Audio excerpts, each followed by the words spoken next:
Good morning, students. Class 7 Science. We have discussed the lesson 10 Respiration in Organisms. तो respiration in organisms इस lesson में हमने अभी तक देखा कि जितने भी जीवित जीव हैं वो रेस्पिरेशन कैसे करते हैं। ठीक है, तो इसमें सबसे पहले टॉपिक में हमने देखा था कि प्लांट जो है रेस्पिरेशन इन प्लांट्स में हमने ये जाना कि जो रेस्पिरेशन है वो पत्तियों के द्वारा किया जाता है। पत्तियों में एक छोटा सा पोर होता है जिसे हम स्टोमेटा कहते हैं। स्टोमेटा से पौधे रेस्पिरेशन करते हैं। दैट मीन्स कि वो ऑक्सीजन को अंदर की तरफ ले जाते हैं और ग्लूकोज के ब्रेकडाउन होने के बाद उसमें से जो कार्बन डाइऑक्साइड गैस निकलती है उस गैस को वो बाहर निकालते हैं। तो इस प्रोसेस को हम रेस्पिरेशन के नाम से जानते हैं, जिसमें ऑक्सीजन का अंदर जाना पौधे के आंतरिक भाग में और वहाँ से कार्बन डाइऑक्साइड का बाहर निकलना, ये रेस्पिरेशन कहलाता है। ठीक है, रेस्पिरेशन के बाद हमने प्लांट्स को कवर कर लिया था। कवर के बाद हमारा नेक्स्ट टॉपिक था respiration in human. The respiratory organ in human consist of the following parts. The first one is nose and nasal passage. मनुष्यों में जो सांस लेने की प्रक्रिया है वो नाक के द्वारा शुरू होती है। नाक है, नाक के अंदर नेज़ल पैसेज, हमारी नाक के अंदर की जो नली होती है, जो पैसेज होता है वो भाग है। It is the external part and as well as the trachea और windpipe. From the nasal passage the air passes through the pharynx to trachea, windpipe. Trachea is divided into two bronchi, singular bronchus, each of which enters in each lungs. हमारे शरीर में नाक के बाद गले से लेकर के हम और हमारे लंग्स तक जो पाइप होती है उसे हम ट्रैकिया कहते हैं। हम यहाँ पे देख सकते हैं in this figure we can see here is a trachea और windpipe. This windpipe is again divided into two parts, क्योंकि हमारे पास दो लंग्स होते हैं हमारे बॉडी में, तो दोनों लंग्स में वो पाइप जो है वो दो भागों में बट जाती है और दोनों लंग्स में उसकी सप्लाई चली जाती है और वो सप्लाई आगे जाके पतली हो जाती है, जिसे हम ब्रोंकस कहते हैं। ट्रैकिया मोटी पाइप है, मोटी पाइप आगे जाके पतली पाइपों में डिवाइड हो जाती है जिसे ब्रोंकस कहते हैं और ब्रोंकस ही आगे जा कर के छोटे छोटे ब्रोंकाई या एल्वोलाई में डिवाइड हो जाती है। ठीक है, and the third main part is it is lungs. Nose and nasal cavity is the first part, trachea is second part and lungs is the third part of our human respiratory system. Lungs are the main respiratory organ in human. जो फेफड़े होते हैं हमारे शरीर के मुख्य श्वसन अंग होते हैं। They are a pair of spongy bag like structure. वो एक जोड़े स्पंज के आकार के या स्पंज के जैसे होते हैं, आसानी से दब सकते हैं और उनमें उनका जो शेप है वो बड़ा और छोटा हो सकता है, क्योंकि because of the spongy nature we can easily breathe. ठीक है, उसके कारण ही आसानी से हम सांस ले सकते हैं, जिसमें उसमें हवा भरी जा सकती है और हवा को निकाला जा सकता है। They are enclosed in thoracic cavity. उनको हमारे शरीर में थोरैसिक कैविटी में सुरक्षित रखा जाता है, क्योंकि ये बैलून लाइक स्ट्रक्चर्स हैं, तो ये इनमें कोई डैमेज ना हो, फिजिकल डैमेज ना हो, सो दैट उसको थोरैसिक कैविटी में सुरक्षित रखा जाता है। A large muscular diaphragm form a floor of thoracic cavity. और ये बनता कैसे है?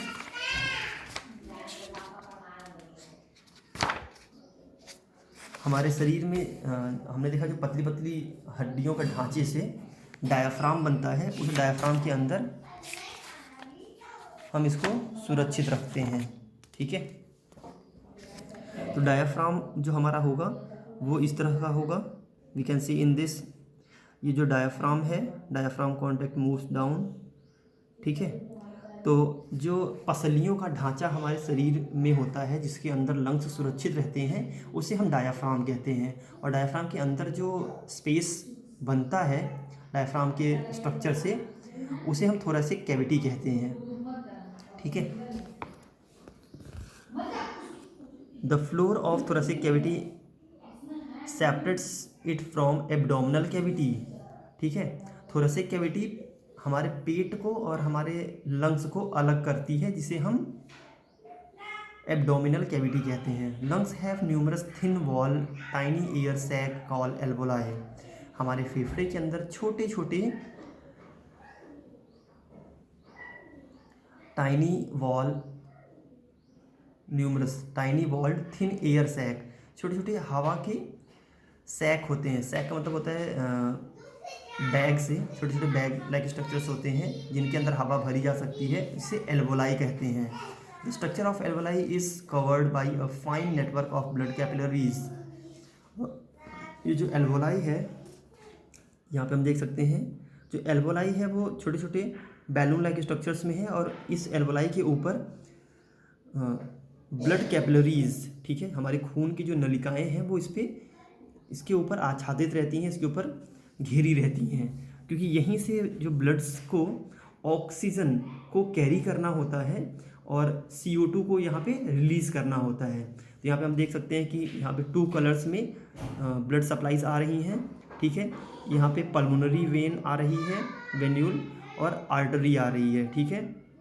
पल्मोनरी आर्टरियोल आ रही है।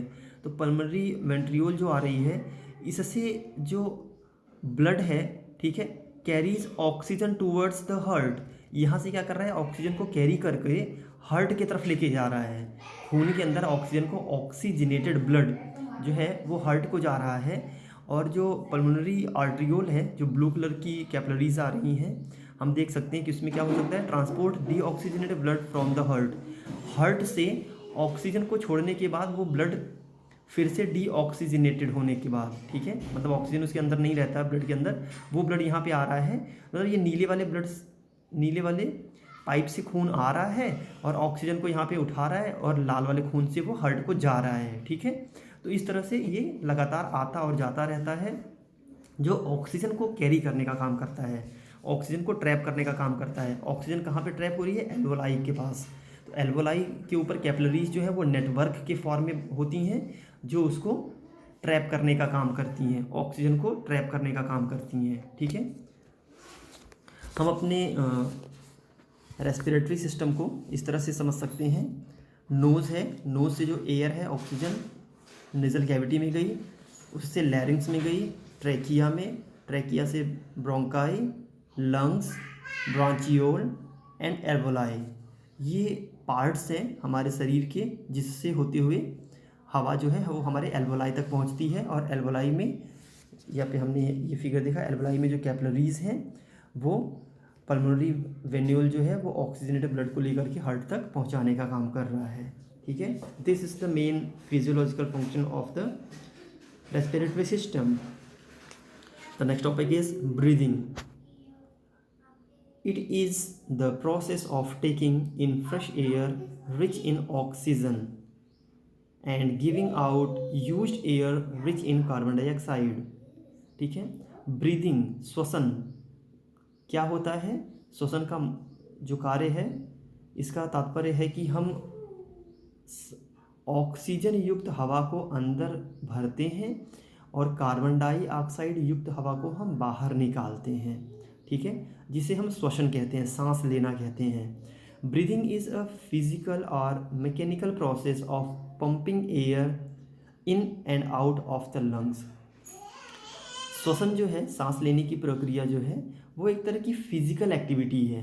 मतलब हम हवा भर रहे हैं और निकाल रहे हैं, हवा भर रहे हैं फिर से लंग्स में, और फिर से लंग्स में से हवा निकाल रहे हैं। तो ये लगातार चलने वाली एक फिजिकल या मैकेनिकल प्रोसेस है। मैकेनिज्म ऑफ ब्रीदिंग, अब ये अगर फिजिकल प्रोसेस है या इसमें मैकेनिकल प्रोसेसेस इन्वॉल्व हैं, तो क्या मैकेनिज्म यहाँ पे हो रहा है, we can see it. The rib muscles and diaphragm work together to help in breathing. हमारी जो पसलियाँ हैं, ठीक है, आप पतली पतली हड्डियों का ढांचा देखेंगे एक दूसरे से जुड़ा हुआ, जिसे रिब्स कहते हैं। रिब्स, उनके बीच में जो मसल्स हैं, ठीक है, क्योंकि वो फ्लेक्सिबल होंगी तभी वो मूव कर पाएंगे। और डायाफ्राम, उसके अंदर का जो घेरा है, वो सारी चीज़ें, ये तीनों चीज़ें एक साथ काम करती हैं ब्रीदिंग के समय।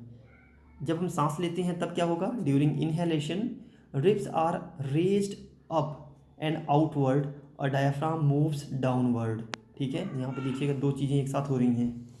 रिब्स रेज अपवर्ड, जब हम सांस लेते हैं तो हमारा सांस लेते समय जो रिब है, हमारी जो पसलियां हैं वो बाहर की तरफ फैलती हैं, ठीक है।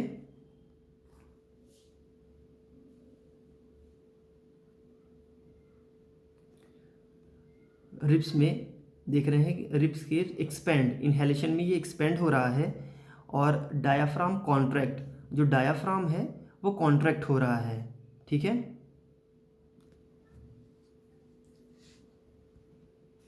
डायाफ्राम हम इस लाइन को देख रहे हैं, ठीक है। मूव्स डाउन, जब हम इसको लेते हैं तो डायफ्राम मूव्स डाउन हो रहा है। अब यहाँ पे मूव्स क्या हो गया है, ये ऊपर हो गया है। ये एक्सहेलेशन की प्रोसेस है। एक्सहेलेशन में क्या होता है कि हम सांस जब छोड़ते हैं तो रिब्स जो है वो पीछे की तरफ जा रही हैं, यहाँ पे रिब्स बाहर की तरफ, जो हमारा सीना है वो बाहर की तरफ आ जाता है। जब हम सांस छोड़ते हैं तो सीना अपने आप अंदर पिचक जाता है, तो वही रिब्स जो है वो अंदर की तरफ जा रहा है, और डायफ्राम जो है वो रिलैक्स हो रहा है। रिलैक्स का मतलब ये ऊपर की तरफ जा रहा है। यहाँ पे हम ये नीचे वाला एरो देख सकते हैं, ये नीचे की तरफ जा रहा है, ये कॉन्ट्रैक्ट हो रहा है, और यहाँ पे रिलैक्स हो रहा है। ये दो चीज़ें होती हैं, रिब्स का बाहर जाना और डायफ्राम का कॉन्ट्रैक्ट होना, ठीक है। This is the process involve in inhalation. On the other hand exhalation में रिब्स का कॉन्ट्रैक्ट होना और डायफ्राम का रिलैक्स होना, ठीक है। ये प्रोसेस इन्वॉल्व होते हैं एक्सहेलेशन में, सांस छोड़ते समय। इसी मैकेनिज़्म को हम ब्रीदिंग मैकेनिज़्म कहते हैं, ठीक है। ब्रीदिंग मैकेनिज़्म में इनहेलेशन में रिब्स एक्सपेंड होंगी, डायफ्राम कॉन्ट्रैक्ट होगा। एक्सहेलेशन में रिब्स केस रिट्रैक्ट होगा, ठीक है, अपने पुनः वाली स्थिति पे आएगा, और डायफ्राम रिलैक्स हो जाएगा, ठीक है। ये दो कंडीशंस हैं, इन दोनों कंडीशंस में हम श्वसन करते हैं। During exhalation ribs move downwards और inwards and diaphragm moves upwards.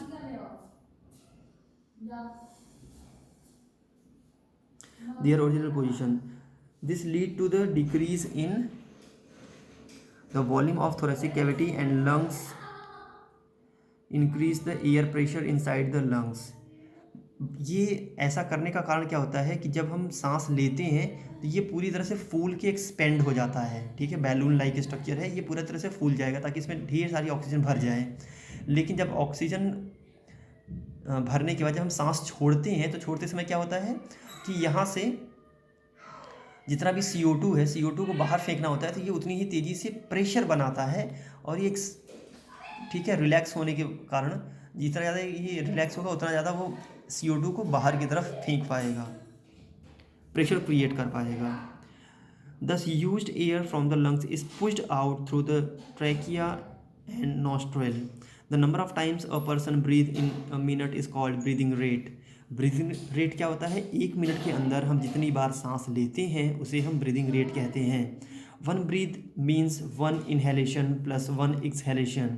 एक बार सांस लेने का मतलब होता है एक बार सांस अंदर लेना और सांस बाहर निकालना, इन दोनों प्रोसेस को मिलाकर एक ब्रीथ कहते हैं। और normally we breathe 16 to 18 times per minute.